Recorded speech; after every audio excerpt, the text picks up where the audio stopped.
En prévision de 128 000 habitants supplémentaires d'ici 2030, comment accueillir et loger cet essor de la population rennaise? Dans le bassin rennais, des zones urbaines et périurbaines se développent, comme la Courrouze. Et oui, qui sont les acteurs? Afin de mieux comprendre, notre équipe a suivi l'entreprise Eiffage Thermi-Ouest sur le terrain. En fait voilà, c'est pas sorcier. Une fois que le chiffreur a établi le devis du projet, c'est au tour du commercial de reprendre le relais. Ce chargé d'affaires doit remporter le marché afin qu'on puisse lui passer commande. Le travail des techniciens et des ingénieurs peut alors commencer. À présent, rendons-nous sur le terrain pour comprendre un peu mieux ce métier. Fred, tu peux nous en dire un peu plus? Alors Jamie, nous sommes ici avec Monsieur Châtelier, le responsable d'affaires de la société Eiffage Thermi-Ouest.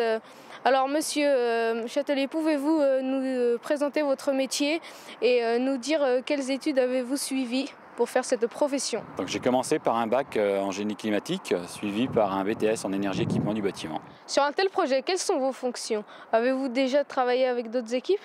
Donc oui, je travaille avec d'autres équipes. Au tout début du chantier, on fait des réunions de chantier justement avec tous les corps d'état du chantier pour vérifier la compatibilité du processus. Et après, donc moi, ce qui me reste à faire, c'est d'acheter au meilleur prix tout le matériel pour réaliser mon chantier à moi. Quelles sont les exigences pour un projet comme celui-ci en termes de qualité environnementale? Donc maintenant, sur tous les chantiers, on essaie déjà de faire de la gestion des déchets. Donc on a plusieurs bennes mises à notre disposition pour éviter de mélanger les déchets, pour avoir les cartons d'un côté, les déchets verts d'un autre, et ainsi de suite. Et autrement, moi, sur un chantier comme ça aussi, j'essaye de mettre en place des compteurs d'énergie, par exemple, pour pouvoir calculer, vérifier les consommations de chacun. Il y a différentes possibilités, des doubles flux, tout ce qui est à la pointe de notre métier, le génie climatique. À toi, Jamie. Merci Fred. À présent, retrouvons Sabine. Vous vous trouvez actuellement en compagnie de Monsieur Secoué, conducteur de travaux. Vous allez nous en apprendre un peu plus sur la réalisation concrète du projet. Alors, Monsieur Secoué, vous êtes conducteur de travaux chez Eiffage Thermi-Ouest. Pouvez-vous nous dire un peu plus sur votre métier?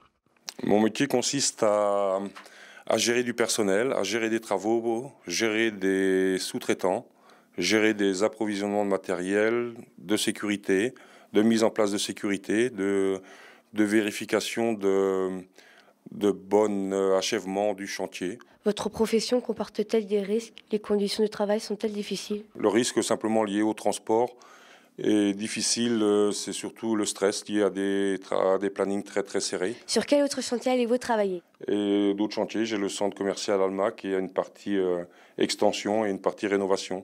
Donc il y a des travaux de jour et des travaux de nuit à gérer. Merci Monsieur Secoué. Nous allons maintenant retrouver Jamie dans son camion.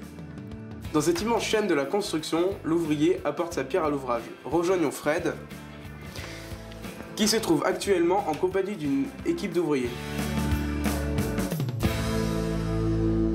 Monsieur Touquet, comment participez-vous à cet ouvrage collectif? C'est-à-dire que nous, on a en charge tout ce qui est climatique, chauffage. À quel âge avez-vous commencé ce métier et les conditions de travail sont-elles dures? J'ai commencé à l'âge de 17 ans et les conditions, voilà, on est surtout appelé à travailler à l'extérieur, sur les chantiers, etc. Donc c'est des conditions climatiques. L'hiver c'est quand même pénible puisque au niveau de la météo, de la pluie, du froid, et puis l'été, on va dire, c'est quand même beaucoup plus agréable. Merci Monsieur Touquet. À toi Jamie. Bon, et bien voilà les amis. Maintenant, je sais que ce soir, je ne vais pas dormir à la belle étoile.